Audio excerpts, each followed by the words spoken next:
Kimbap Evangelism. In the same way, let your light shine before others, that they may see your good deeds and glorify your Father in heaven. Matthew 5:16.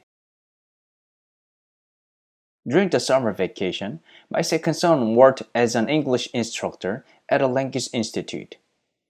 According to him, students who take a 7 p.m. or 8 p.m. class are all tired and worn out.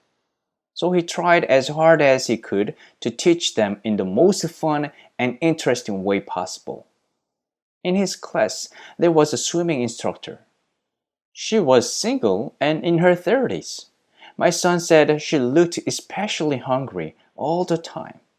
One day, my son brought her a roll of kimbap, which is Korean dried seaweed rolls. At the end of class at 9 p.m., he had all the others leave and told her, "I need to talk to you. Please stay for a minute." She was startled, for she thought he wanted to talk to her about her poor English. When only the two of them were left in the classroom, he quickly took out the kimbap from his bag. Carefully handing the food to her, he said, "I ate kimbap for dinner today. While eating, you popped up in my head. So I brought some for you. You must be hungry. Here you go, try it." At that moment, her face was filled with surprise.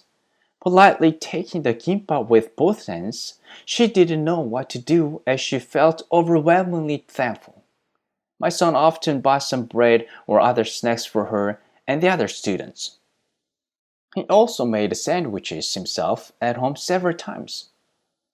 When he saw his students struggling or feeling down, he genuinely cared to ask what was wrong and try to provide help.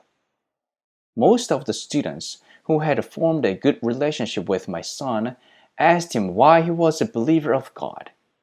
In particular, the lady who had received the kimbap was captivated by the word of God like water permeating through the sand. As my son was leaving to go back to the US for school, many students sent him text messages. They all told him they'd think more in depth about God, faith, and life.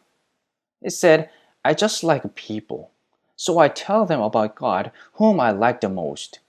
That's all I do, and through that little thing I do for them, they want to get to know God."